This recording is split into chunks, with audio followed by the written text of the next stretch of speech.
Hey guys, good morning, welcome to Sweet Times. तो Sweet Times में बहुत बहुत स्वागत है। तो आज के वीडियो में हम समझने वाले हैं आखिर दुबई दुनिया का सबसे बड़ा ट्रेड पार्टनरशिप कैसे बन गया, आखिर दुबई दुनिया का सबसे बड़ा बिजनेस हब कैसे बन गया। इसके बारे में आज की वीडियो को समझने का प्रयास करते हैं। दुबई की कहानी 1971 में शुरू हुई, जब 2 दिसंबर 1971 में दुबई ने 5 अमीरातों के साथ मिलकर एक देश की स्थापना की जिसका नाम है संयुक्त राष्ट्र अमीरात, जिसे हम यूएई कहते थे। 1971 में दुबई ने अन्य अमीरातों के साथ मिलकर अपनी एक मुद्रा गठित की जिसका नाम है दिरहम। दिरहम ये यूएई की एक मुद्रा है। दुबई संयुक्त अरब अमीरात की फारस की खाड़ी के तट पर स्थित है। दुबई का परिदृश्य रेतीले रेगिस्तान के रूप में है। 1970 के दशक में दुबई के अंदर बहुत ज्यादा तेल की कुएं मिल गई थी और 1971 के अंदर इसकी डिमांड बहुत ज्यादा बढ़ने लगी। पूरी दुनिया के अंदर तेल की कीमतें बहुत ज्यादा बढ़ी, जिससे दुबई का बहुत ज्यादा बिजनेस बढ़ने लगा। इसके बाद जेबल अली बंदर का दुनिया का सबसे बड़ा मानव निर्मित बंदरगाह बन गया। फारस के युद्ध के बाद तेल की कीमतों ने दुबई को मुफ्त व्यापार और पर्यटन पर ध्यान देने के लिए आकर्षित किया।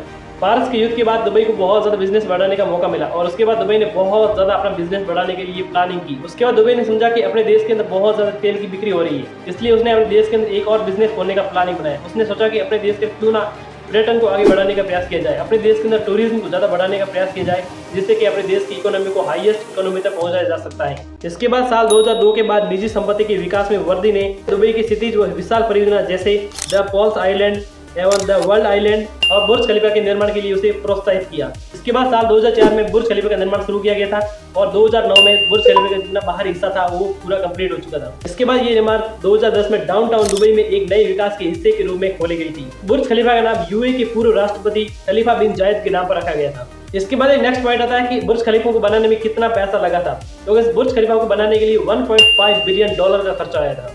इसके साथ यूएई ने अपने विकास के लिए बहुत बड़े काम किए। उसमें से एक बहुत अच्छा उसका काम था कि उसने अपने देश के अंदर कॉर्पोरेट टैक्स सिर्फ 5% कर दिया था। कॉर्पोरेट टैक्स वही होता है कि अगर कोई दुनिया की बहुत बड़ी कंपनी किसी देश के अंदर प्रवेश करती है तब उसके ऊपर एक टैक्स लगाया जाता है। वो दुबई के अंदर सिर्फ 5% टैक्स है। इसके बाद दुनिया की बहुत बड़ी कंपनियां दुबई के अंदर अपना निवेश बढ़ाने लगी। इसके बाद दुबई के अंदर बहुत ज्यादा बड़ी बड़ी गाड़ियां और बड़ी बड़ी कंपनियां अपना निवेश करने लगी। तो इसके बाद आपके दिमाग में एक क्वेश्चन आता होगा कि आखिर कॉर्पोरेट टैक्स क्या है। तो अगर दुनिया की बहुत बड़ी कंपनी अगर किसी देश के अंदर प्रवेश करती है तो उसके ऊपर एक टैक्स लगाया जाता है। ये टैक्स दुबई के अंदर सिर्फ 5% है। तो हमारे देश के अंदर कॉर्पोरेट टैक्स 30% है, यानी कि हमारे देश का जो कंपनी आएगी उसके ऊपर 30% का टैक्स लगाया जाएगा। इसलिए हमारे देश के अंदर बहुत बड़ी कंपनियां आने के लिए प्रोत्साहित नहीं होती है, क्योंकि उसे 30% का टैक्स देना पड़ता है। तो इसमें से आपने देखा कि दुबई ने किस प्रकार से अपना दिमाग लगाया और उसने अपने देश के अंदर बहुत ज़्यादा व्यापार को बढ़ाने के लिए प्लानिंग बनाई। उसने अपने देश के अंदर पर्यटन को बढ़ाने के लिए उसने अपने देश के अंदर बुर्ज खलीफा जैसे बड़े बड़े बिल्डिंगों का निर्माण किया। और दुबई के अंदर हर व्यक्ति जाना चाहता है और पूरी दुनिया भी जाना चाहती है कि दुबई के अंदर जाए और दुबई को पहचानने की कोशिश करें कि दुबई के अंदर क्या कुछ है। तो आपने भी देखा होगा कि हमारे देश के अंदर बड़ी बड़ी गाड़ियां नहीं है जो दुबई के अंदर है। इसका कारण यही है कि दुबई के अंदर कम रेट में कॉर्पोरेट टैक्स लगता है। इसके बाद आपके दिमाग में एक क्वेश्चन आता होगा कि आखिर दुबई कॉर्पोरेट टैक्स कम क्यों लगाता है। इस दुबई के अंदर बहुत ज्यादा कच्चा तेल निकलता है, क्योंकि उस कच्चे तेल से दुबई की बहुत अच्छी तरीके से इकोनॉमी बढ़ती है, इसलिए वो अपने देश के अंदर कॉर्पोरेट टैक्स नहीं लगाता। वहीं यूएई की इकोनॉमी 2021 से लेकर 2023 के बीच में $415 बिलियन थी। वहीं यूएई की जनसंख्या सिर्फ 1 करोड़ है। साथ ही यूएई को 2018 में पर्यटन से $164.7 बिलियन का योगदान मिला। यही यूएई की बहुत बड़ी इनकम है, क्योंकि यूएई को बहुत ज्यादा पैसा पर्यटन से मिलता है और अपने देश से निकलने वाले खनिज तेल से मिलता है, क्योंकि दुबई की इकोनॉमी बहुत ज्यादा हाईएस्ट तरीके से बढ़ पाती है। इसके बाद नेक्स्ट पॉइंट आता है कि दुबई को किन किन रास्तों से उसे बहुत ज्यादा पैसा मिलता है। तो उसमें से नंबर 1 आता है कच्चा तेल, क्योंकि दुबई के अंदर बहुत ज्यादा कच्चा तेल निकलता है, इसकी वजह से दुबई को बहुत ज्यादा पैसा मिलता है। उसके बाद दूसरा पॉइंट आता है कि वहाँ पर बहुत ज़्यादा पर्यटन, दुबई के अंदर बहुत ज़्यादा पर्यटन आती है, क्योंकि दुबई के अंदर बहुत बड़ी बिल्डिंग्स हैं और बहुत बड़ी बड़ी देखने योग्य बहुत बड़ी चीज़ें हैं, इसलिए दुनिया के बहुत बड़े लोग दुबई जाना चाहते हैं।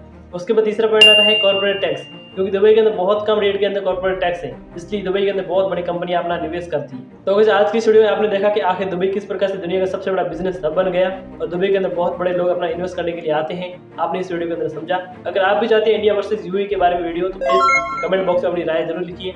और आज के लिए बस इतना ही गाइस, हम मिलते हैं इसकी नेक्स्ट वीडियो के अंदर। तब तक के लिए जय हिंद, जय भारत।